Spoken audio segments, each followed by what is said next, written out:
Jeremias 48. Nós vamos ler a partir do versículo 1. A palavra do Senhor diz assim: contra Moabe, assim diz o Senhor dos Exércitos, Deus de Israel: ai de Nebo, porque foi destruída. Envergonhada está Quiriataim, já está tomada. Misgabe está envergonhada e desanimada. A glória de Moabe já não existe mais. Em Hesbom tramaram mal contra ela, dizendo: vinde e exterminemo-la, para que não seja mais nação. Também tu, ó Madmen, serás silenciada, a espada te perseguirá. Voz de clamor de Honoraim, ruína e grande destruição. Está destruída Moabe, seus filhinhos fizeram ouvir um clamor.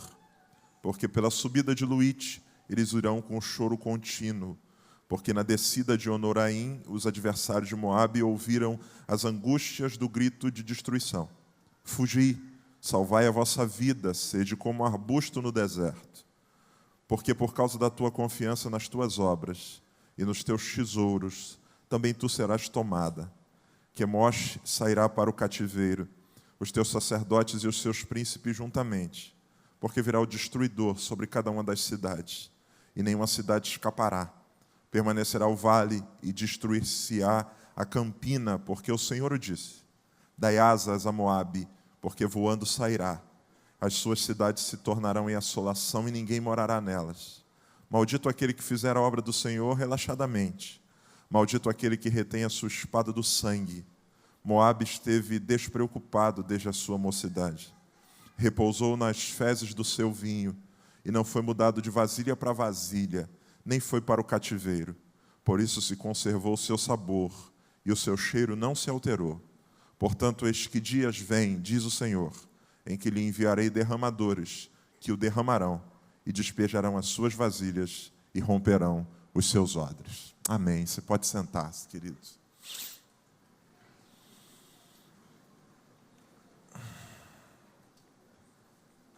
Amados, eu tenho muito cuidado com algumas afirmações. Para mim, o homem mais inconsequente do mundo, o mais louco do universo, não é necessariamente aquele que põe um cinto cheio de explosivos e vai para um lugar se explodir. Para mim, o homem mais inconsequente e louco do mundo é aquele que diz assim, diz o Senhor, quando o Senhor não disse nada. É brincar com coisa muito séria. Porém, essa noite, eu estou debaixo de um peso de uma palavra de Deus. Essa noite, não tenho uma mensagem, uma explanação, Não. Eu tenho uma profecia da parte do Senhor para algumas pessoas que estão nesse lugar. Ouça com muita atenção. Para algumas pessoas que aqui estão, a minha voz será mais uma, ecoando, repetindo coisas ditas por Deus há algum tempo. E quando Deus repete é porque tem urgência, desejo, vontade de realizar algo muito específico.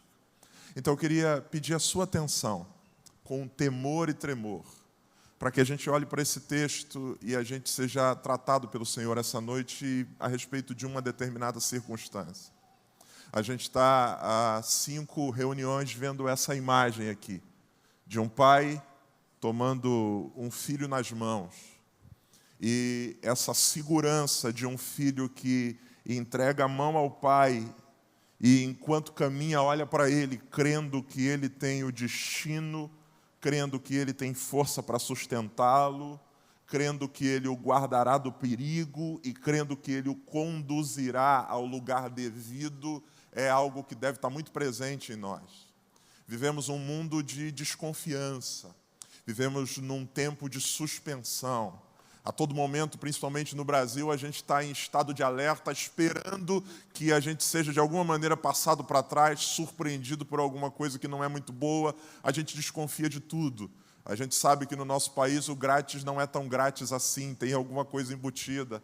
A gente se espanta até com generosidade quando alguém diz: eu trouxe isso para você, mas quanto é? Não, Deus, às vezes é difícil você abençoar alguém. Cara, eu vou te abençoar. Não, mas quanto é que é? Como é que eu faço? Como é que paga? Mas eu fico te devendo. O nosso coração, muitas vezes, se torna esse coração machucado, dolorido e completamente tenso. E muitas vezes isso vai se refletir na nossa relação com o Senhor. Esse texto que a gente acabou de ler, do capítulo 48 do livro do profeta Jeremias, é um texto que faz parte de uma seção do livro de Jeremias, conhecida como Profecia contra as Nações. Essa seção ela começa no capítulo 46 e vai até o capítulo de número 50. No capítulo 46, Jeremias vai profetizar contra o Egito, no capítulo 47 contra os filisteus, no 48 contra Moabe, o que a gente leu, no 49 ele levanta a voz de juízo enviado por Deus, mandado por Deus para várias nações, e ele fecha no capítulo 50 trazendo uma palavra de juízo contra a Babilônia. Esse capítulo específico que a gente leu, o profeta Jeremias vai ser inspirado por Deus para profetizar contra o povo de Moabe, ou contra a nação dos Moabitas. E quem são os Moabitas? Os Moabitas são um povo cuja localização é a leste do Mar Morto, numa região que nessa época é fronteiriça com onde está localizado o povo de Israel. Os Moabitas eles têm uma história que se conecta com a história dos israelitas. Eles são descendentes de Ló, sobrinho de Abraão. Ló ele vai ter, em uma das suas relações incestuosas com uma das suas filhas, ela vai gerar uma criança que vai ter o nome de Moabe, que a Bíblia vai dizer em Gênesis 19, 37, que esse homem vai se tornar o pai dos Moabitas. Há esse vínculo relacional. Os israelitas vêm da descendência de Abraão e Ló é seu sobrinho. E durante algum tempo eles até convivem bem. Os laços, eles permanecem e a influência um sobre o outro é extensa. Há uma relíquia arqueológica chamada de pedra ou estela de Mesa ou pedra dos Moabitas, que hoje está no Museu do Louvre em Paris. Ela data de 830 a.C., onde é feito um relato de uma conquista do rei Mesa, que é o rei dos Moabitas. E é interessante que, embora haja tanto tempo que eles estão distanciados de Israel, a língua em que essa pedra, essa inscrição é redigida é no hebraico, mostrando essa conexão. Eles ainda, de alguma maneira, mantêm a língua que é a língua dos israelitas. A relação entre eles é uma relação pacífica, até que começam a acontecer algumas tensões. Uma delas vai estar muito explícita no capítulo 25 de Números, quando a Bíblia vai dizer que os israelitas começam a se relacionar com as mulheres moabitas. E isso vai trazer ou vai acarretar um envolvimento cultural e religioso que desagrada a Deus. A Bíblia diz que as mulheres moabitas trazem consigo os seus deuses, dentre eles essa divindade que é Quemosh. Esse Deus esquisito, terrível, que se satisfaz com o sacrifício humano e também infantil. O povo começa, por conta desse envolvimento com as mulheres, se abrir para essa adoração a essa divindade. No capítulo 25, Deus traz uma praga em Números sobre o povo, até que um homem, tomado pelo zelo de Deus, um jovem, ele pega uma lança, mata uma mulher moabita e um israelita, e a Bíblia diz que Deus fez cessar a praga. Só que aquele evento que acontece, pelo fato daquela mulher moabita que ter morrido ser filha de uma família relevante do povo de Moabe, isso cria um cisma entre essas duas nações. Elas vão, a partir de agora, experimentar e viver de maneira tensionada, israelitas e moabitas. Há alguns conflitos entre eles, a maioria por território, outros por algumas birras, e essa tensão permanece. No capítulo 48 do livro de Jeremias, Deus vai inspirar o profeta para levantar uma palavra dizendo que Deus executaria juízo contra o povo de Moabe. Deus vai dizer que o motivo deste juízo é a sua adoração a essa divindade chamada Quemosh e também o seu posicionamento com relação ao povo de Israel. Deus vai deixar claro que o juízo sobre os moabitas ele será, em primeiro lugar, abrangente. Deus diz que as cidades serão invadidas e assoladas. Ele será um juízo que será de forma completa. Quando você começa a ler o texto, versículo 5, versículo 6, Deus faz uma narração da geografia do território dos moabitas. Ele diz que o território pode ser acessado por uma estrada ascendente e por outra descendente. Ele diz que pela estrada ascendente haverá choro, pela descendente também haverá. E no versículo de número 9, Deus diz assim, só tem um jeito dos moabitas escaparem. No verso 9 ele diz assim, dai asas a Moabe para que voando saia. O que Deus está dizendo? O juízo vai vir, ele vai ser tão forte que só tem um jeito dessa galera escapar, se sair voando. Porque por baixo eles vão ser cercados de todos os lados, o único jeito é se eles se alarem e saírem voando. Deus vai dizer do juízo que está por vir. Pois muito bem, Deus vai dizer que Israel vai ser um dos instrumentos desse juízo. No versículo 10, aquele texto conhecidíssimo, Deus diz que maldito é o que faz a obra do Senhor relaxadamente. E a obra do Senhor nesse texto não tem a ver com o culto, não tem a ver com o templo. A obra do Senhor aqui é executar juízo sobre Moabe, porque a parte B do versículo vai dizer, e aquele que retém a sua espada do sangue. Deus está dizendo, a minha obra nesse contexto é executar Moabe e vocês fazem parte disso. Até que, no versículo 11, Deus vai continuando falando desse juízo forte, temerário, inalterável. E aí chega no versículo 11, onde Deus ele vai trazer uma palavra, onde ele vai fazer uma censura a respeito de um comportamento dos moabitas, e era aqui que eu queria chegar junto com vocês. No verso 11, ele diz assim, se você puder, repita comigo, Moabe, pode ser melhor, me ajuda aí, Moabe esteve descansado desde a sua mocidade. Observe, a expressão descansado aqui não é uma expressão positiva. A ideia não é descansado no sentido daquele que a Bíblia diz que a gente deve descansar no Senhor, deleitar-se nele. Não é aquele alguém que está descansado em Deus e por isso crê que como Ele cuida das aves do céu, dos lírios do campo, a gente está em paz. A ideia aqui de descansado é relaxado. É o espírito do Zeca, deixa a vida me levar, a vida leva eu. É o cara que diz assim, agora eu estou numa posição em que o mundo pode acabar que eu estou tranquilo. Deus diz, Moabe esteve descansado desde a sua mocidade. Repousou sobre as suas fezes, ou sobre as fezes do seu vinho, e não foi para o cativeiro. Preste muita atenção. Uma das coisas que Deus está aqui censurando o povo de Moabe é que eles praticavam bullying com os israelitas. Os moabitas ocuparam o território onde estavam até aquele momento há muitos anos antes. E uma das coisas que os moabitas experimentaram durante todo esse tempo foi uma certa tranquilidade. Eles foram invadidos pelos assírios no século 8, depois eles foram invadidos novamente pelos babilônicos, mas nunca foram para o cativeiro. Então eles estão na fronteira com Israel e os caras estão aqui no território deles. Os israelitas estão lá. E eles estão zombando dos israelitas. Por quê? Uma hora vem os babilônicos e os israelitas são levados cativos. Outra hora vem outra nação, os israelitas são levados cativos. Tem gente sendo levada de Israel todo o tempo. Israel vai sendo deslocado de um lado para o outro. E os caras estão olhando, estão dizendo, olha que povo miserável, rapaz. Você viu, não tem nem condição de manter o território deles lá. Qualquer um que vem já leva embora. Roubaram as coisas dele, levaram o rei cativo, levaram os sábios, levaram até a estirpe real, levaram a galera. Olha, toda hora tem gente indo voltando. Ainda bem que conosco isso nunca aconteceu. Nós estamos desde o início no mesmo lugar. O nosso território é estável. Deus diz assim, Moabe está relaxado, porque não foi para o cativeiro. Porém, Deus vai dizer uma coisa que Moabe não sabia. Deus diz assim, vocês estão confundindo estabilidade com estagnação.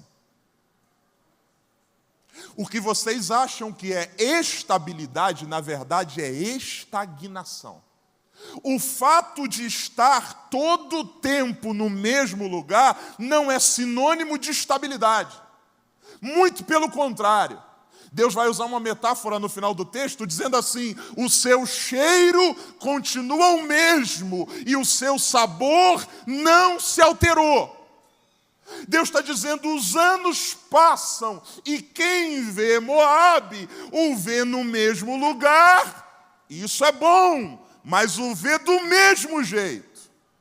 O que eles achavam que era a estabilidade, que é a graça de ter os pés firmes num solo firme e nesse sentido ir crescendo, é estagnação, que nada mais é do que o estado de agarrar-se a um lugar, mesmo que isso comprometa o crescimento. Israel, embora fosse para lá e para cá, para lá e para cá, a cada movimento, a cada cativeiro, a cada invasão, a cada deslocamento, a cada peregrinação, iam crescendo e aprendendo. Enquanto isso, os moabitas estão no mesmo lugar. Aí Deus vai dizer, esse é o problema de vocês. Vocês estão todo esse tempo no mesmo lugar. E aí, como Deus é sensacional, Deus vai construir uma metáfora, uma imagem para os moabitas entenderem o que ele quer dizer. Ele vai construir a imagem do processo de fabricação de vinho nessa época. Por quê? Os moabitas são famosos pelas suas vinícolas, pelas suas vinhas. Isaías capítulo 16, a Bíblia fala sobre as vinhas de Moabe. Quando Deus quer sentenciá-lo, ele usa como ilustração a vinha sendo deflorada, destruída. Aí Deus vai dizer assim para eles, olha só, vocês estão sempre no mesmo lugar, vocês estão descansados desde a sua mocidade. Repita comigo, por favor. Repousado. Repousado. Pode ser melhor. Quanto mais alto você falar, mais rápido eu termino. Repousado. Repousado. Estão doidos que eu acabe, né? Nas fezes. Pode falar, não é pecado não, está na Bíblia. Nas fezes do seu vinho. Pô, que parada sinistra, né? O que Deus está querendo dizer com isso? Como é que é feito o processo, como acontece o processo de fabricação do vinho nessa época? Não é feito em escala industrial como a gente tem hoje, é feito de maneira artesanal. Alguém vai até a vide, colhe as uvas e traz ela para um ambiente chamado de lagar. Uma estrutura normalmente um pouco mais elevada, uma espécie de uma abóboda construída ali, onde essas uvas são depositadas e alguém vai e começa a pisá-las. Esse pisar de uvas vai fazendo com que elas vão se abrindo e vai liberando aquele líquido, o suco da uva, aquele suco grosso. Normalmente, do lagar, existem canaletas, onde aquele suco escorre e vai em descida até tonéis onde vão ficar depositados. O cara vai pisando, à medida que aquilo vai pisando, aquele líquido vai escorrendo. Esse líquido grosso é chamado de mosto. Observe, esse líquido que sai, embora ele seja fruto do processamento da uva, ele não está pronto ainda. Nesse processo de pisar a uva, nesse líquido você tem ainda cascas, você tem caroços, você tem algumas folhas, você tem algumas pedras, uns pedaços de galho, talvez pedaço de unha de quem está pisando, tem um pouco de tudo. À medida que o cara vai pisando artesanalmente, aquele líquido vai escorrendo e se depositando num tonel. E aquilo fica ali. O viticultor, ou o enólogo, ou como a gente queira chamar, o cara que está fazendo o vinho, uma vez que o processo de pisar das uvas terminou, esse mosto está depositado naquele tonel, ele tem um time consigo. E que time é esse? O time do processo de decantação.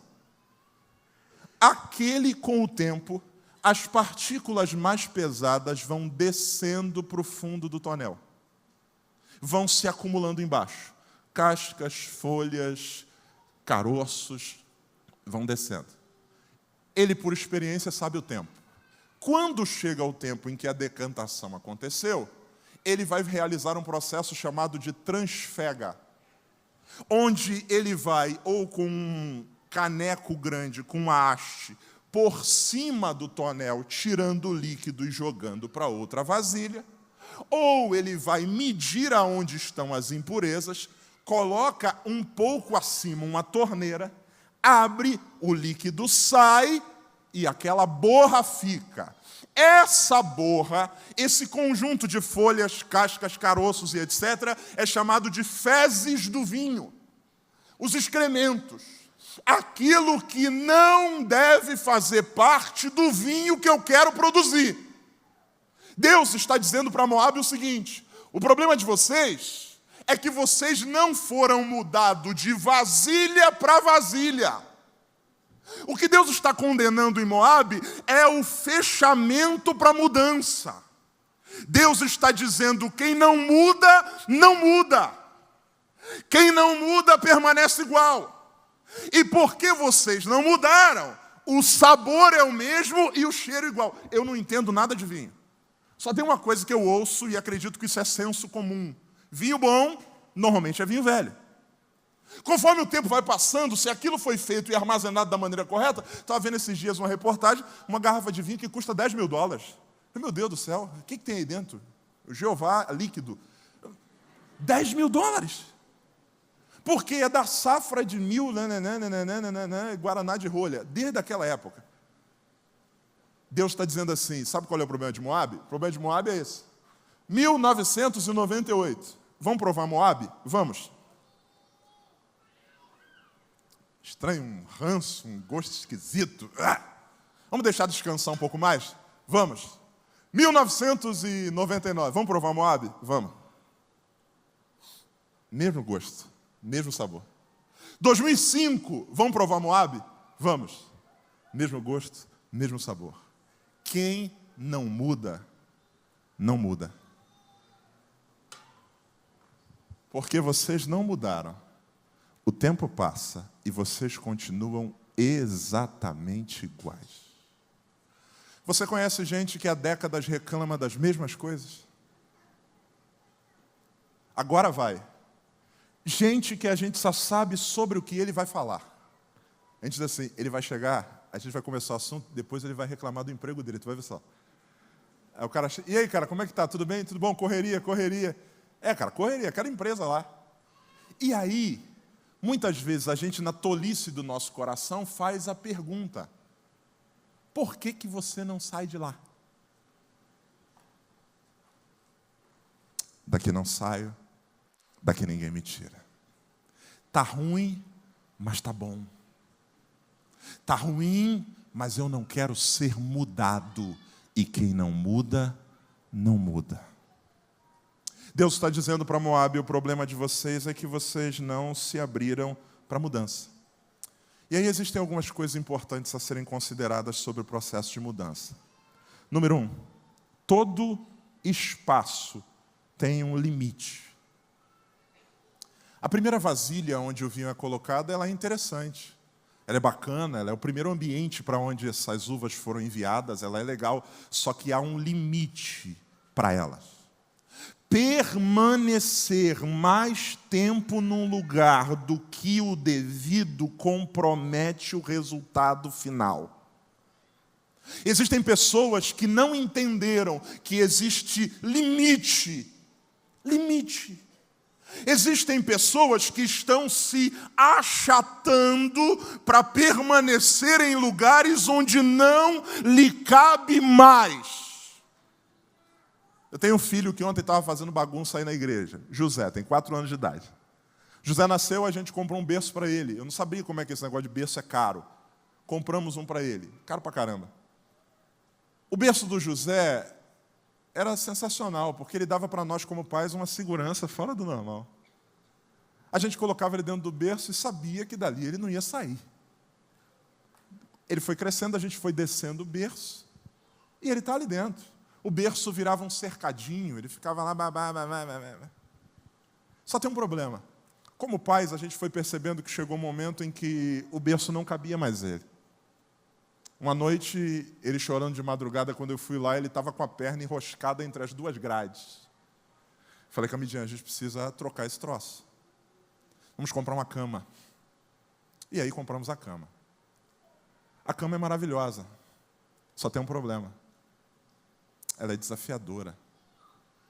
Por quê? Por várias e várias noites, a gente estava dormindo, daqui a pouco ouvi um barulho. Pou! Caiu no chão, moleque. Que vontade de montar o berço de novo. Só tem um problema. Como pai, eu sei que aquele espaço, embora gere segurança para mim, atrofiaria o crescimento do meu filho. Para crescer, ele precisava de um ambiente novo. Existem alguns de nós que estão se atrofiando atrofiando para caber em lugares que não nos cabem mais. Tem gente atrofiando sua consciência para continuar em relacionamentos que não lhe cabe mais. Lugares onde, para permanecer, eu tenho que me fazer de idiota. Porque os assuntos tratados ali, as conversas que rolam ali, não me cabem mais. Mas como eu tenho medo de sair dali, eu tenho medo do novo, eu vou me atrofiando, gastando horas da minha vida, gastando tempo, gastando energia, num lugar onde não me cabe mais. Deus manda dizer a alguém essa noite: sai! Sai daí. Muda de vasilha. Permita-se ser levado pelo Pai para um próximo lugar. Porque o importante não é onde eu estou, o importante é quem me leva. Se é Deus quem me conduz, Ele sabe o que está fazendo. A gente vai atrofiando para caber em lugares que não nos cabem mais. Por quê? Em primeiro lugar, porque a gente tem medo ou temor do que a gente vai deixar para trás. Preste atenção.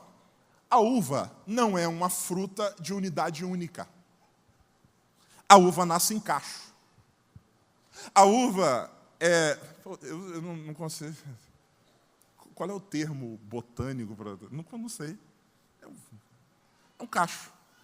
O que é um cacho? É um troço com um monte de coisinhas. Sensacional. É assim que ela nasce. Ela nasce conectada a partir dos galhos a uma estrutura. Ela nasce num cacho. O viticultor corta o cacho e traz ela para dentro do tonel. Para dentro do lagar. No processo do lagar, que ele vai pisando, vai acontecendo um processo de desconstrução. Primeiro ela se solta do cacho. Depois, aquilo que lhe dá forma, que é a casca, rompe. Depois, aquela membrana que envolve a uva é amassada. Os caroços que são sua semente também são. Dentro do tonel, no processo de transformação em vinho, ela tem uma quebra de identidade. Eu deixei de ser junto com quem eu era. Eu não sou mais parte de um cacho. Eu tinha uma forma que não tenho mais. Meus caroços não sei para onde foram. Agora eu sou líquido. Agora eu sou alguém sem forma. Agora o que vai me dar forma é a vasilha. Por isso que, quando ela vai para a primeira vasilha, não quer sair. Por quê? Ela olha para baixo. Casquinha querida, te amo. Os carocinhos estão lá. Eu sair daqui significa deixar para trás aquilo que me dá forma. Porque quando o viticultor vem, ele tira um líquido. A forma nova vai ser aquela onde ele for colocado. Se ele coloca num cilindro, vai ser cilindro. Se ele coloca num quadrado, vai ser quadrado. Se ele põe no chão, vai esparramar. É ele que vai definir a nova forma. E isso nos dá medo. Existem pessoas que estão se mantendo em lugares desagradáveis, porque esses lugares, por mais ruins que sejam, lhe dão forma. Eu não sei ser sem ser isso. Como uma jovem, há um tempo atrás que eu atendi, vivendo um relacionamento abusivo, namorando com um cara que a tratava mal, que a agredia, e a pergunta de ouro é: por que você não termina? Pastor, faz tanto tempo que a gente está junto que eu não sei mais ser solteira. Apesar de tudo de ruim, ele me dá forma. Como é que vai ser eu chegar agora sem ele? A minha agenda é dele. Todo dia eu tenho alguém que me liga. Todo dia eu tenho alguém que me leva para sair. Todo final de semana eu tenho alguém para pegar na mão. Pastor, eu chego na igreja num carro junto com alguém. Abrir mão disso me fará ser mais um no meio da multidão. Então, mais vale tentar me agarrar às minhas cascas do que me abrir para que o Senhor me mude. Temos medo do que nos espera na frente. Como é que vai ser lá? Se eu sair daqui, o que me espera lá na frente? Qual é o próximo passo? E quem garante que nessa outra vasilha há espaço para mim?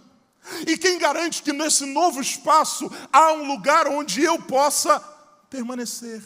Medo do que a gente vai encontrar na frente.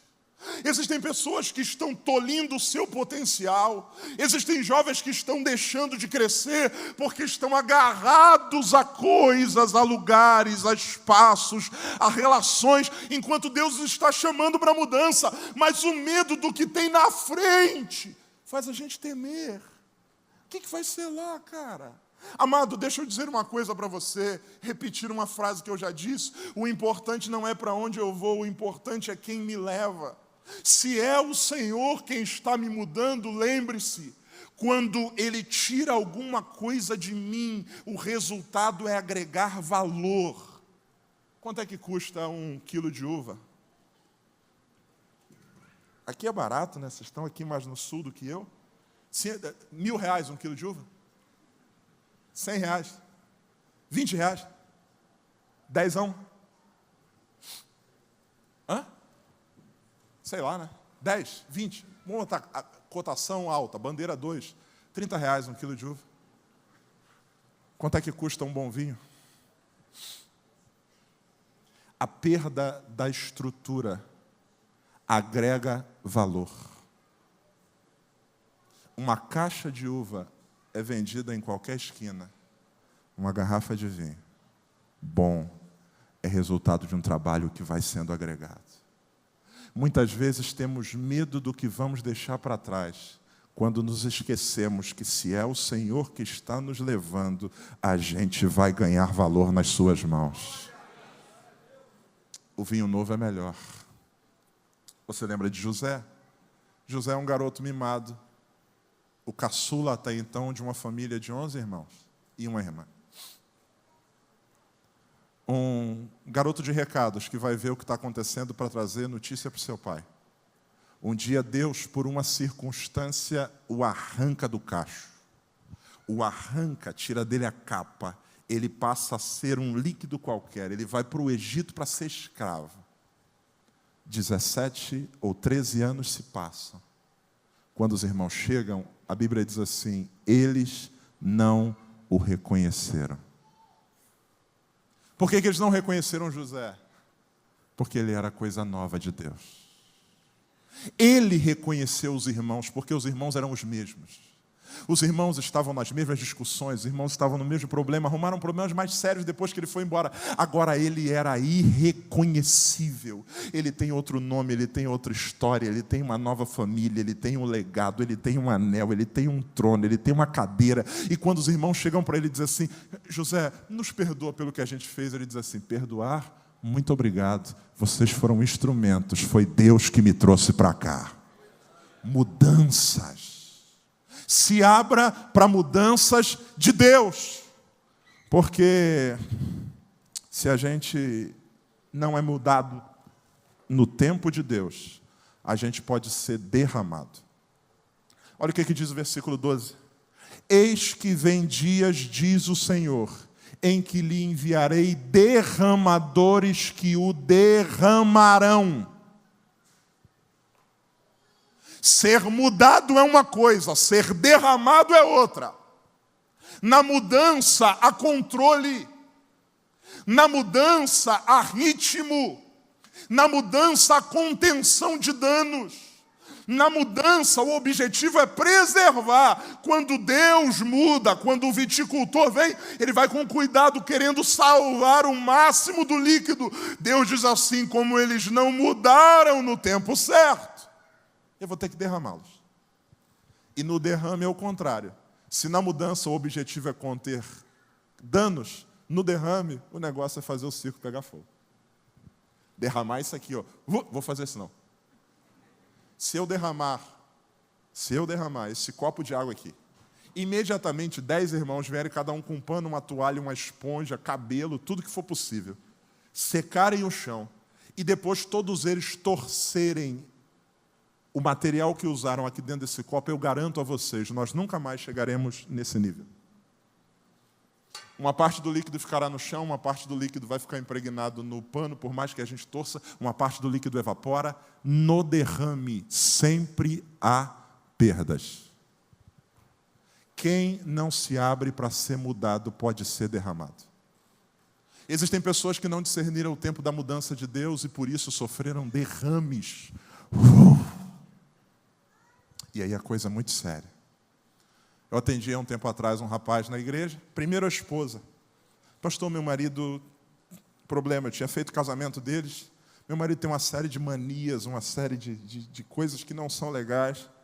Aconselhamos ela, chamei o cara, falei, meu filho, tua esposa me procurou, apontou essa questão. São coisas simples de você mudar. A resposta dele para mim foi assim, pastor, minha mãe me criou assim.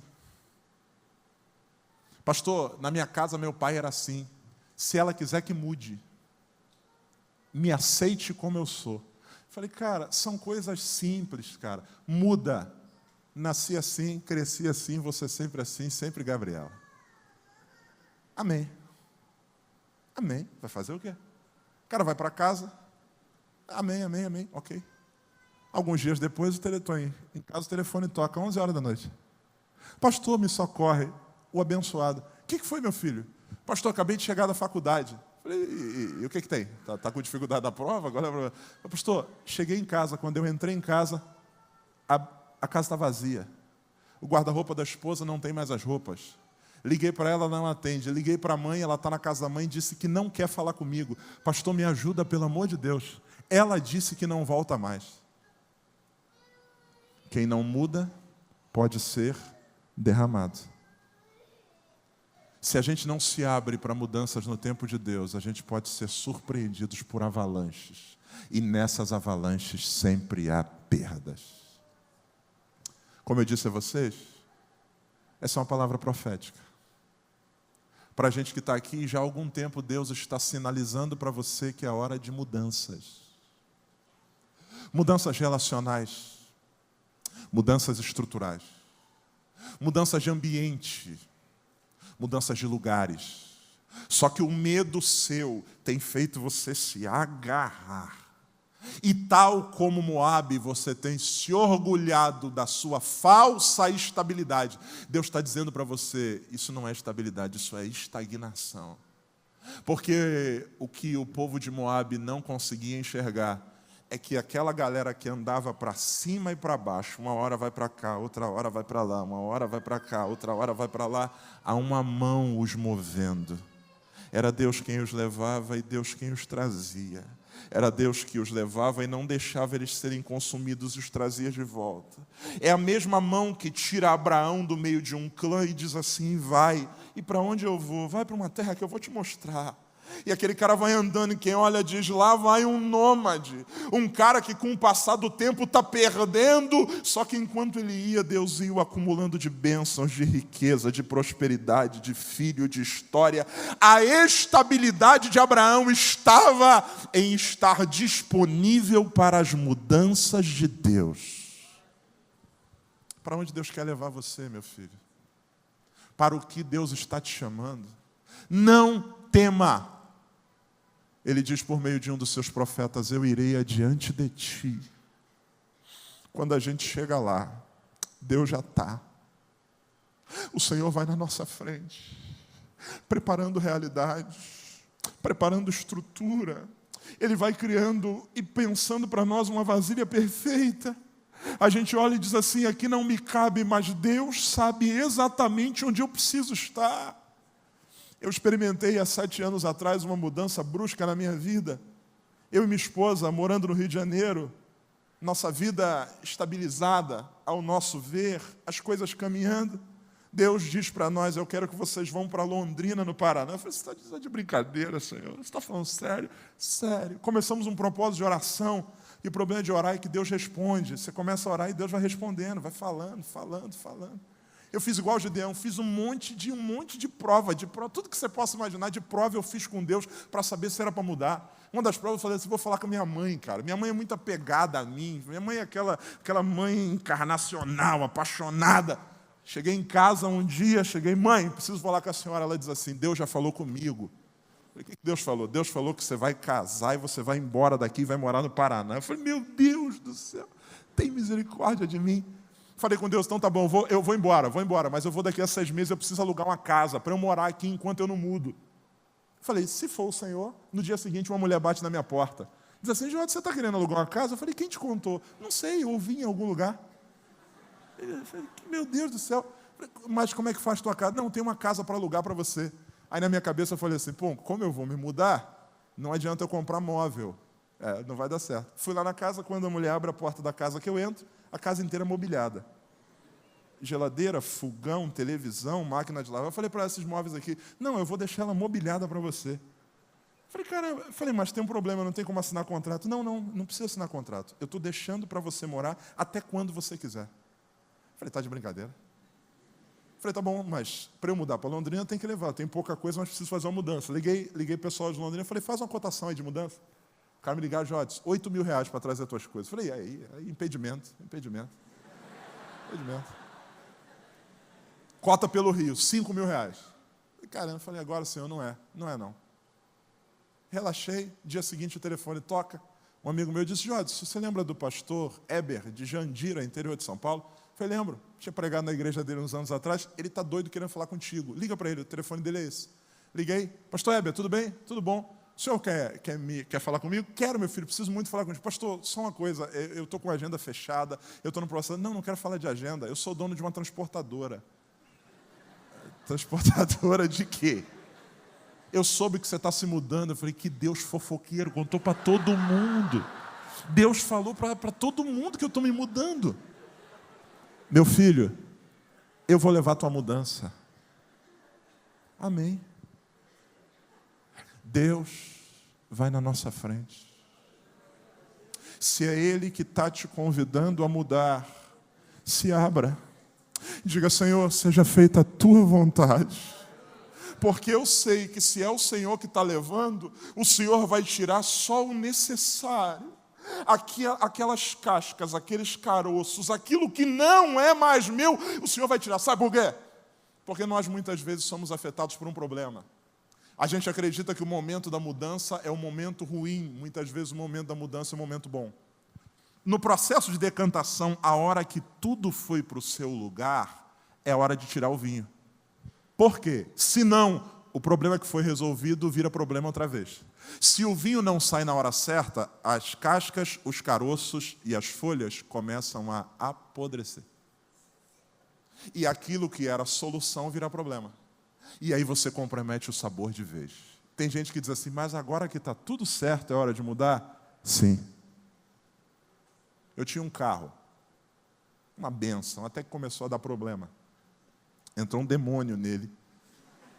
Ele virou seta que voa de dia, peste que anda na escuridão. Aquele carro me deu tanta dor de cabeça. Levei na oficina de um irmão da igreja e falou assim, pastor, vou consertar para ti. 700 reais para fazer o conserto. Vigia, varão. Não, pastor, estou sendo honesto. Pastor, só vou te dar um conselho. Vende esse carro.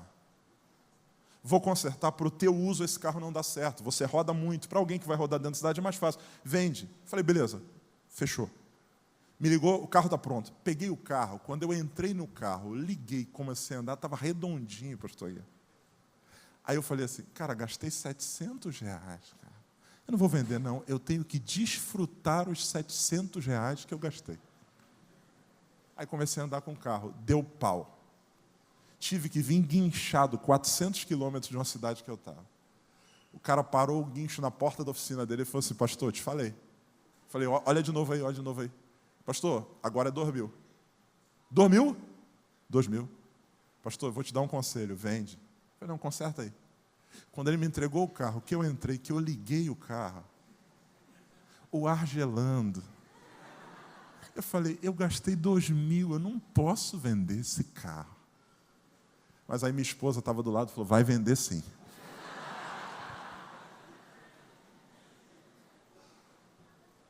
Se a gente não sai no tempo certo, problemas resolvidos voltam muito pior. Discirna o tempo da mudança. Agora que está tudo bem, se Deus está chamando, vai. porque a gente não sabe o dia de amanhã. Vamos ficar de pé?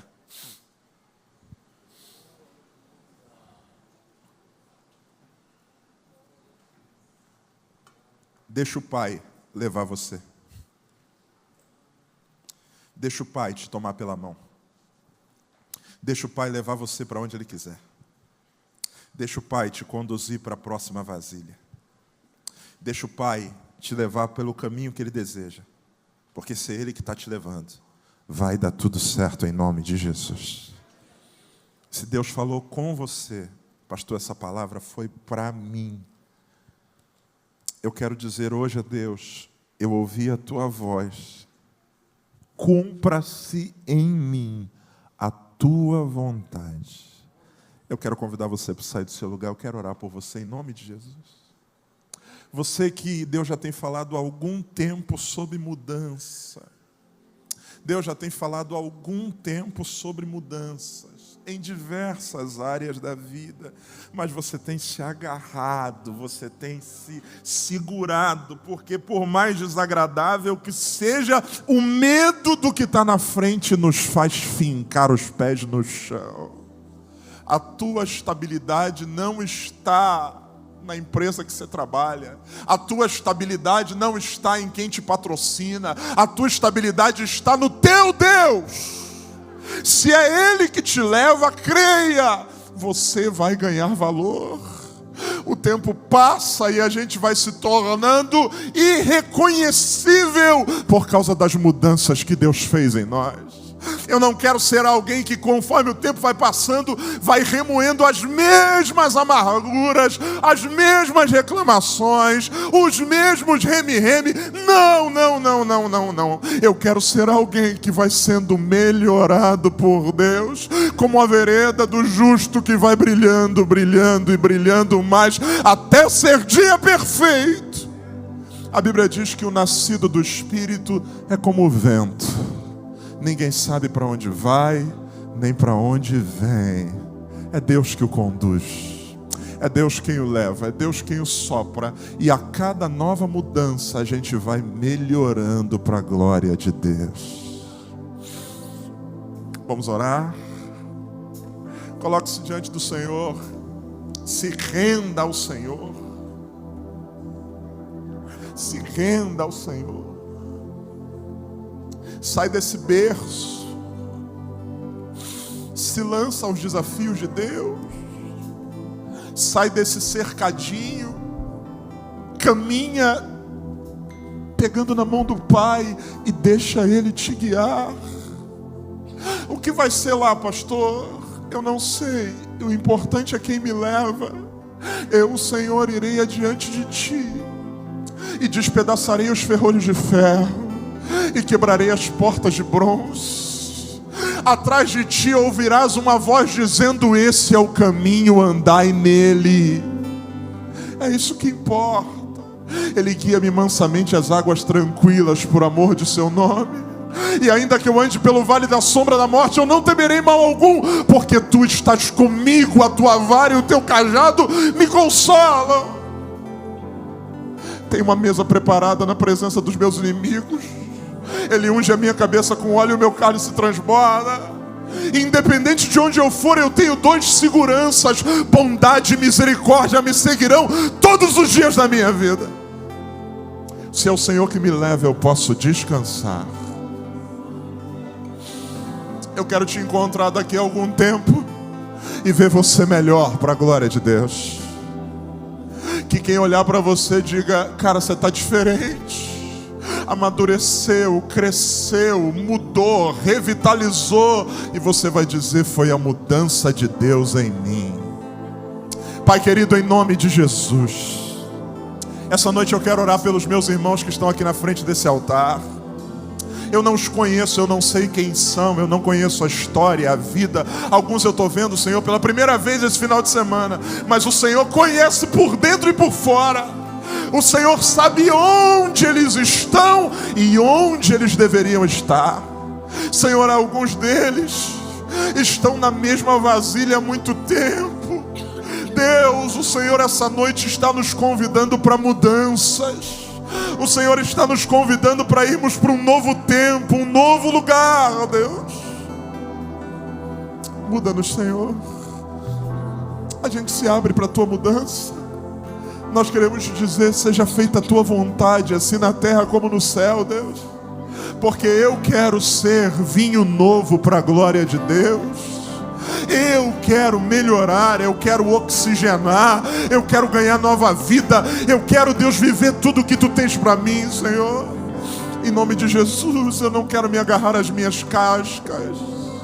Eu não quero agarrar aos meus caroços. Eu não quero me agarrar, Deus, ao meu cacho.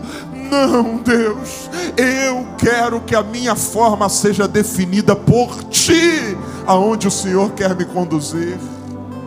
Que em nome de Jesus a gente desfrute de verdadeira estabilidade. E verdadeira estabilidade não tem a ver com nunca ter saído do lugar.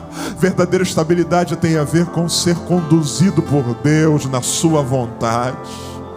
Isso nos torna estáveis. É isso que nos dá segurança.